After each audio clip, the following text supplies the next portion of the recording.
Hello बच्चों, welcome to social science with Rinki. कैसे हैं आप? उम्मीद करती हूँ आप सभी अच्छे होंगे।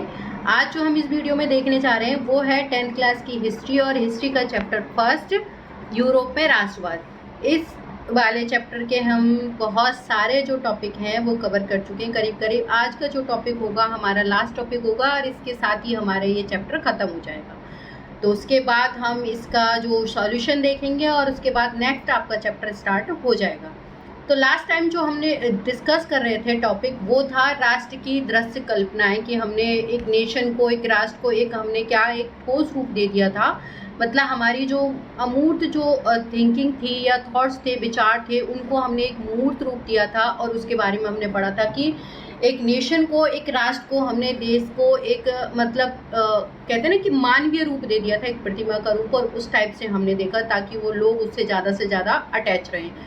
तो ये सारे टॉपिक हमारे ख़त्म हो चुके थे। अब इसके बाद जो हमारा नेक्स्ट टॉपिक है वो है हमारा राष्ट्रवाद और साम्राज्यवाद, कि ये दोनों जो चीज़ें हैं, राष्ट्रवाद और साम्राज्यवाद, वो एक दूसरे से किस तरह से जुड़े हुए हैं आपके, और ये एक दूसरे को कैसे इफेक्ट करेंगे, इसके क्या मतलब, इन दोनों में डिफरेंसेस क्या हैं, और इक्वालिटी मतलब जो आपकी समानता है वो क्या है इन दोनों में, मतलब इनका जो एक दूसरे से कैसे रिलेशन है, ये सारा कुछ हम इस टॉपिक में कवर करेंगे। और किस तरह से जो साम्राज्यवाद है आपका लास्ट में आपका फर्स्ट वर्ल्ड वॉर है उसको आपको मतलब एक तरह से फर्स्ट वर्ल्ड वॉर की सिचुएशन क्रिएट कर देगा, या एक तरह से फर्स्ट वर्ल्ड वॉर स्टार्ट हो जाएगा साम्राज्यवाद की वजह से।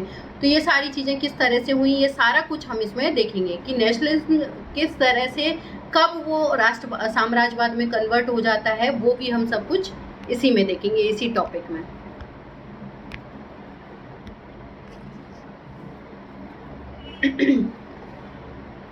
19वीं सदी की अंतिम चौथाई तक राष्ट्रवाद का यह एक आदर्शवादी, उदारवादी, जनतांत्रिक स्वभाव नहीं रहा। देखो जो कि सदी के प्रथम भाग में था, हम देख रहे थे शुरुआत में कि लोगों में जो उदारवादी फीलिंग्स आ रही थी, नेशनलिज्म की भावना थी। तो यही जो सिचुएशन है हमने 19th सेंचुरी मतलब उससे 18th सेंचुरी तक हमने स्टार्ट करी थी। और देखते देखते हम जब 19th सेंचुरी के चौथाई पार्ट में, मतलब अंतिम जब हिस्से में हम जब पहुंचते हैं, तो हम देखते हैं कि जो कंडीशन नेशनलिज्म की या राष्ट्रवाद की जो शुरुआत में थी, एक आदर्शवादी जो जिस तरीके का जो था कि जनतांत्रिक, मतलब लोगों के जो नेचर था कि मतलब देश के प्रति प्रेम और वो सारी चीज़ें, तो वो आपके आखिर तक की 19वीं सदी के आखिर में जाके ये चीज़ें चेंज हो जाती है। मतलब जैसे स्टार्टिंग में थी उस हिसाब से वो लास्ट में नहीं रहती है। अब ये चेंजेस क्यों आते हैं, बदलाव क्यों आते हैं, ये सारा कुछ देखेंगे। देखो शुरुआत में क्या थे, जैसे आप फ्रांस का ले लो एग्जाम्पल, तो हमने क्या देखा कि वहाँ पर देखा लोगों पर अत्याचार हो रहा है इस तरह से, मतलब जो तृतीय एस्टेट के लोग थे उन पर बहुत ज़्यादा उनको डोमिनेट किया जा रहा था। तो इस तरह से लोगों ने क्या है, नेशनलिज्म की भावना आई, मतलब और बहुत सारी चीज़ें, मतलब अब तुरंत तो आ नहीं गई थी, तो लोगों पर अत्याचार हुए, लोगों ने मतलब उसके जब आपका उदारवादी एक मिडिल वर्ग निकल के आया, फिर उसने लोगों में नेशनलिज्म की फीलिंग्स है उनको क्रिएट करना शुरू किया। मतलब हमारी रेवोल्यूशंस हुई थी, क्रांतियाँ हुई थी, ये सारी चीज़ें हुई। फिर जब फ्रांस ने देखा कि जिस तरह से हमारे यहाँ सिचुएशन है, यूरोप के और भी बहुत सारे कंट्रीज़ हैं इनमें से, तो हमारा जो एक तरह से रिस्पॉन्सिबिलिटी या ड्यूटी है कि उनको भी हम आज़ाद कराएं, तो वो और दूसरे नेशंस हैं उनको भी, मतलब उनमें भी नेशनलिज्म की भावना ला रहे थे। तो ये सारी चीज़ें, अब सोचो ये सारी जब सब कुछ हो जाएगा तो उसके क्या कहते हैं ना, ह्यूमन नेचर है। अब वो इंसान फ्री बैठा है तो कुछ तो खुरापात आएगी ना उसके दिमाग में, कुछ तो करेगा, वो शांति से तो बैठ नहीं सकता, लड़ाई झगड़ा करेगा। तो अब ये चीज़ें क्या होंगी, ये नेशन जो है वो अपने आप में एक दूसरे से झगड़ेंगे या एक दूसरे से युद्ध होगा, इनमें वॉर होगा, या किस तरह से, अब ये किस तरह से झगड़ेंगे, मतलब एक्चुअल में ये सारी चीज़ें किस तरीके से होंगी। क्योंकि जब ह्यूमन नेचर है, अगर वो फ्री बैठ गया तो ऑब्वियस ही बात है उसके दिमाग में खुरापात आएगी। तो इसी तरह से ये चीज़ें स्टार्ट हुई। अब राष्ट्रवाद सीमित लक्ष्यों वाला संकीर्ण सिद्धांत बन गया था कि अब जो नेशनलिज्म है उसकी जो फीलिंग्स हैं, भावनाएं हैं, वो मतलब लिमिटेड हो गई थी, सीमित लक्ष्यों वाला, कि मतलब उनका जो मोटिव है वो आपका लिमिटेड हो गया था। लिमिटेड कैसे, जैसे आप ये देखो कि मैं हूँ, जैसे अगर मुझसे पीछे जाए तो मैं अगर देखूँ तो कहूँगी कि मैं सारे कंट्रियों में सबसे ज़्यादा, मुझे तो मेरा अपना इंडिया पसंद है, मतलब मुझे मेरा देश प्यारा है, ऐसे सबको प्यारा है। तो अब जो हमारी फीलिंग्स है नेशनलिज्म की वो क्या है, एक लिमिटेड हो गई कि हाँ हमारे देश से जुड़ी हुई है। लेकिन कई बार क्या होता है कि जैसे अब हमें अपने देश से तो प्यार है, लेकिन कई बार जैसे मैं तो ये कहूँगी कि नहीं, सारे देशों से अच्छा सिर्फ इंडिया ही है और इंडिया ही सब पे राज करे। तो ये हो गया साम्राज्यवाद। नेशनलिज्म हो गया कि मैं जब अपने देश से प्रेम कर रही हूँ, प्यार कर रही हूँ, उसके प्रति मतलब मुझे लगाव है, ये सारी चीज़ें हैं, तो वो हो गया मेरे अंदर नेशनलिज्म। लेकिन जब ये नेशनलिज्म का लेवल हाई हो जाता है, अप हो जाएगा, या मैं कहूँ नेशनलिज्म से बढ़ के कि मतलब मैं जैसे मानूँ कि नहीं, मुझसे तो मतलब मेरे देश से तो अच्छा कोई और देश कंट्री है ही नहीं, चाहे भले ही हो, लेकिन मुझे नज़र नहीं आ रहा, मतलब मैं उस प्यार में बहुत अंधी हो चुकी हूँ, तो मुझे नज़र नहीं आ रहा, तो वो एक तरह से। और मैं चाहूँगी कि सारे देशों पे मेरे मतलब देश का कंट्रोल हो, सब लोग मेरे देश की हुकूमत माने, एक तरह से मतलब कंट्रोल को माने, तो वो एक तरह से क्या हो जाएगा, आपका साम्राज्यवाद हो जाएगा। तो लोगों में ये फीलिंग्स आने लगी थी, उनके जो नेशनलिस्ट की फीलिंग्स थी वो लिमिटेड हो गई थी, उनका जो गोल है वो लिमिट में हो गया था। इसी बीच के दौर में राष्ट्रवादी समूह एक दूसरे के प्रति अनुदार होते चले गए और लड़ने के लिए हमेशा तैयार रहते थे। मतलब अब उन्हें एक दूसरे के प्रति जो फीलिंग्स थी, रिस्पेक्ट थी, वो खत्म होती जा रही थी। एक दूसरे के प्रति जो लड़ाई झगड़ा है उसमें मतलब तैयार रहते थे करने के लिए। प्रमुख यूरोपीय शक्तियों ने भी अपने जो साम्राज्यवादी उद्देश्यों की प्राप्ति के लिए अधीन लोगों की राष्ट्रवादी आकांक्षाओं का इस्तेमाल किया। कि जो इम्पोर्टेंट पावर्स थी, सत्ता थी, जो मतलब बड़े बड़े कंट्रीज वगैरह थे, उन्होंने क्या किया, अपने साम्राज्यवादी जो उनके साम्राज्यवादी विचार थे उनको प्राप्त करने के लिए, उद्देश्यों को प्राप्ति के लिए, उन्होंने जो उनके अधीन लोग थे, कंट्रोल में जो लोग थे, उनमें राष्ट्रवादी जो आकांक्षाएं, इन सारी चीजों का उन्होंने इस्तेमाल किया। सॉरी।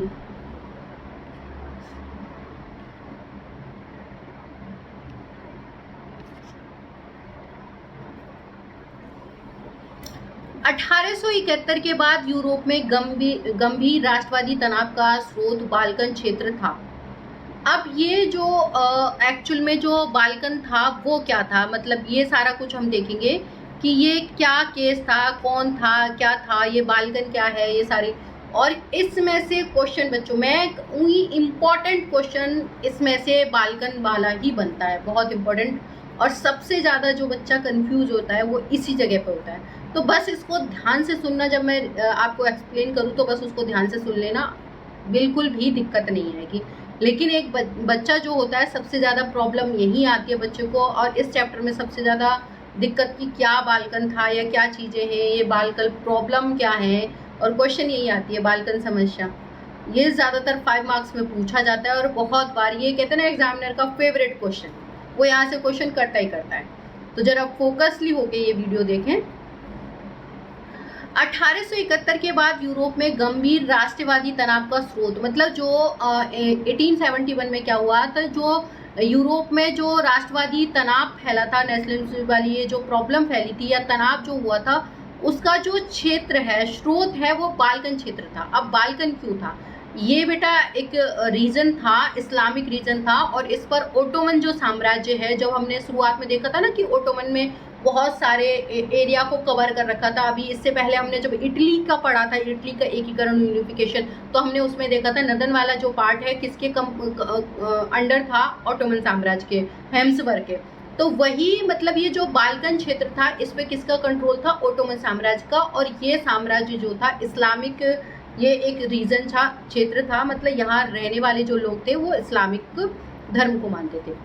तो इस क्षेत्र में भौगोलिक और जातीय भिन्नता थी। अब ये रीजन जो था या ये क्षेत्र था, एक्चुअल में क्या था, इस क्षेत्र में यहाँ लोग जो थे उनमें मतलब एक तो भौगोलिक मतलब अलग अलग जो एरिया था वो डिफरेंट टाइप का था, और यहाँ जातीय भिन्नता मतलब लोगों की कल्चर अलग थी, उनकी बोली, भाषाएं, सब कुछ अलग अलग था, और एक रीजन में रह रहे थे, एक क्षेत्र में रह रहे थे। इसमें जो आधुनिक रोमानिया है, अब इसमें ये देखो बच्चों, ये आपको सारे रटने की ज़रूरत नहीं है, हाँ एक दो एग्जाम्पल के लिए आप याद रखो, वो ज़्यादा अच्छा है आपका, कि जब क्वेश्चन आपसे लेंदी 5 मार्क्स का पूछा जाएगा तो आप बहुत कुछ कवर करना पड़ता है आपको। तो उसमें एग्जाम्पल के लिए एक दो कंट्रीज़ की, इसमें कौन कौन से कंट्री इंक्लूड थे बाल्कन क्षेत्र में, रीजन में, तो वो याद होना चाहिए। हालांकि ये सारा रटने की आपको ज़रूरत नहीं है। आधुनिक रोमानिया, बुल्गारिया, अल्बानिया, यूनान, मैसेडोनिया, क्रोएशिया, बेस्निया और आपका हर्जेगोविना और स्लोवानिया, सर्बिया, मोंटेनेग्रो, ये सारे रीजन जो थे वो इसमें शामिल थे। क्षेत्र के निवासियों को आमतौर पर स्लाव पुकारा जाता था। जो ये यहाँ पर जो ये बाल्कन एरिया था, क्षेत्र जो था, इसमें ओटोमन साम्राज्य का जो अधिकार था, इस जो रीजन को बाल्कन वाले रीजन को क्या कहा जाता था, ये जो मिलके जो ये नेशन ये बना रहे थे, एरिया बना रहे थे, उनको स्लाव कहा गया। कई बार पूछ लिया जाता है बेटा, वन लाइनर में क्वेश्चन पूछ लिया जाता है कि स्लाव किसको कहा गया था, तो आपको याद रखना है। बाल्कन क्षेत्र का एक बहुत बड़ा हिस्सा ओटोमन साम्राज्य के नियंत्रण में था। अभी मैं बता रही थी ना कि बाल्कन का बहुत सारा जो कंट्रोल जो था, मतलब बहुत सारे एरिया पे, वो किसका था, ओटोमन साम्राज्य का। बाल्कन क्षेत्र में रोमानी राष्ट्रवाद के विचारों को फैलाने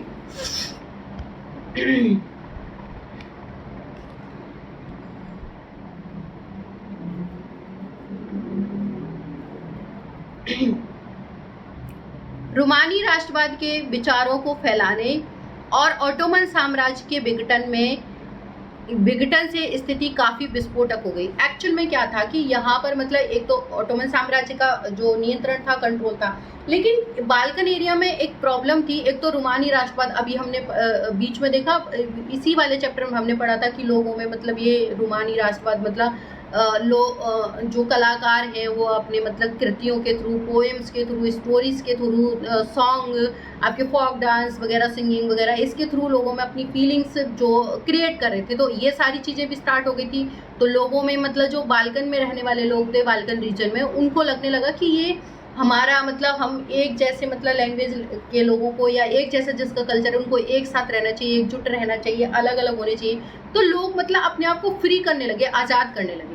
दूसरा रीज़न ये था कि जो ओटोमन साम्राज्य था वो इस पे जो आपका शासन कर रहा था या हम कहें नियंत्रण में था, वो ओटोमन साम्राज्य का इस टाइम में क्या है, विघटन होने लग गया। मतलब वो खुद बिखरने लग गया था, मतलब उसमें ही प्रॉब्लम्स चल रही थी, मतलब वो वीक पड़ गया था। तो वीक पड़ गया तो उनको मौका लग गया कि भाई हम खुद को एक अलग कर लेते हैं। 19वीं सदी में ओटोमन साम्राज्य ने आधुनिकीकरण आंतरिक सुविधाओं के जरिए मजबूत बनाना चाहता था, किंतु इसमें इसे बहुत कम सफलता मिली। कि 19वीं सेंचुरी में जो ओटोमन साम्राज्य था उसने कहा कि भाई आधुनिकीकरण करेंगे और आंतरिक जो कुछ सुधार करेंगे जिससे स्थिति मजबूत हो जाए, किंतु इससे उनको कोई सफलता नहीं मिली, बहुत कम मिली थी। एक के बाद एक उसके अधीन जो यूरोपीय राष्ट्रीयताएं थी उसके चंगुल से निकलकर स्वतंत्रता की घोषणा करने लगी। मतलब जिन रीजन्स पे जो ओटोमन साम्राज्य का अधिकार था, एक के बाद एक वो फ्री होने लगी थी, आज़ाद होने लगी थी। बाल्कन लोगों ने आज़ादी का राजनीतिक अधिकारों से अपने दावों को राष्ट्रीयता का आधार दिया। कि मतलब जो बाल्कन के लोग थे उन्होंने जो आज़ादी है या जो राजनीतिक अधिकार है उनके अपने दावों को उन्होंने राष्ट्रीयता का क्या है, एक आधार दे दिया है।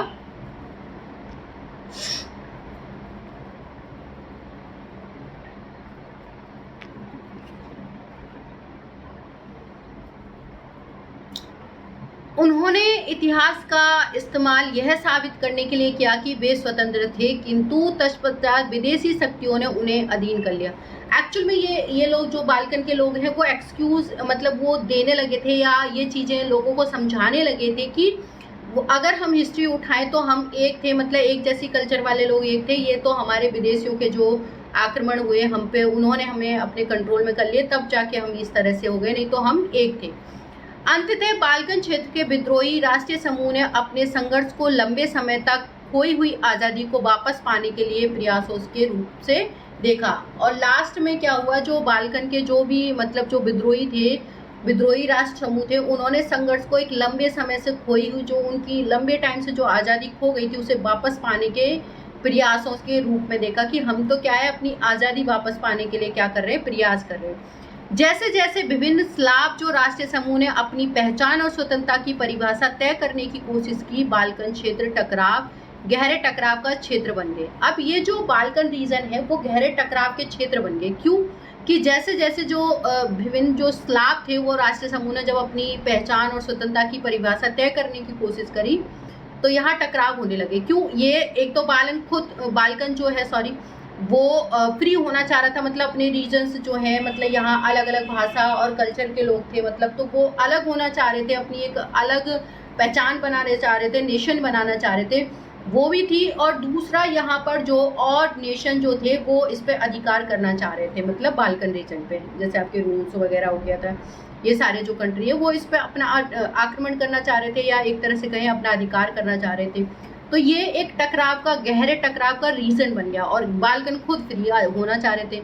बाल्कन राज एक दूसरे से भारी ईर्ष्या करते थे, जो बाल्कन में रहने वाले जो राज्य थे वो एक दूसरे से, क्योंकि उन सबकी सेम कल्चर, सेम लैंग्वेज ये तो थी नहीं, सब अलग अलग थे, तो वो एक दूसरे से बहुत ईर्ष्या भी करते थे, मतलब उनके साथ उनके कोई अटैचमेंट नहीं था। मतलब हर एक राज्य अपने लिए, अब हर जो राज्य है वो चाह रहा था कि वो आज़ाद हो जाए, चाहे किसी भी तरीके से हो। इसके लिए ज़्यादा से ज़्यादा इलाके, मतलब वो सोच रहे थे कि ज़्यादा से ज़्यादा रीजन है हमारे एरिया में आ जाए, या हम इनको हथिया लें, मतलब और हम एक नेशन बना लें, राष्ट्र बना लें, मतलब ये कोशिश करने लग गए थे आपके।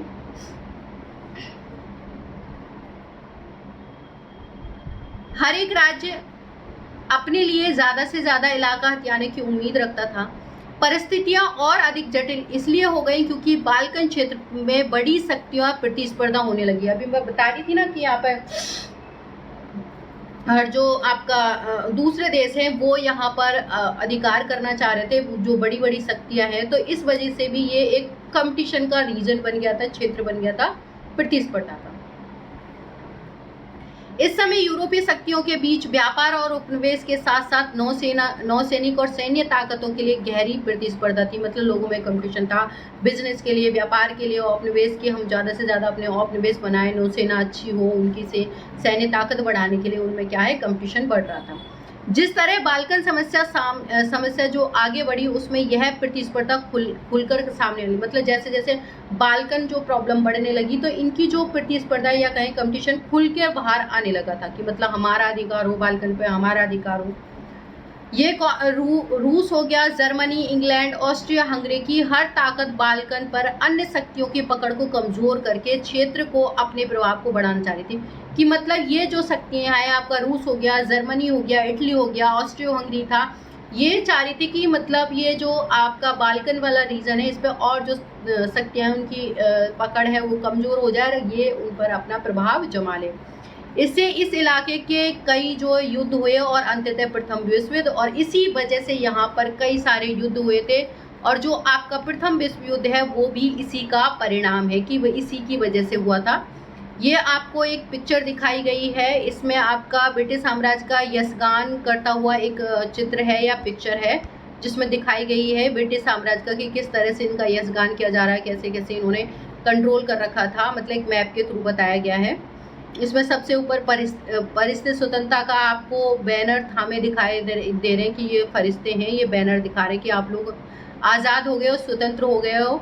और अग्रभाग में ब्रिटिश राज का प्रतीक चिन्ह ब्रिटानी जो विजय भाव के साथ आपको ये भूखंड के ऊपर बैठा है, और औपनिवेशों को शेर, हाथी, वन और आदि समुदाय की छवि के जरिए दर्शाया गया है। ये दुनिया में प्रभुत्व को जो ब्रिटिश राष्ट्रीय गौरव है उसका विषय बनाया गया था, कि मतलब हमारा जो पूरे कंट्री हैं उनमें हमारा, या यूरोपियन कंट्री है उनमें उनका प्रभुत्व है, उसको दिखाने के लिए।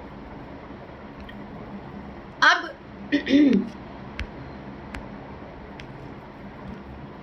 साम्राज्यवाद से जुड़कर के राष्ट्रवाद 1914 में यूरोप की महाविपता की ओर ले गया, कि ये जो साम्राज्यवाद है, साम्राज्यवाद से जब राष्ट्रवाद जब जुड़ा तो 1914 में यूरोप है उसको एक महाविपता की ओर ले गया।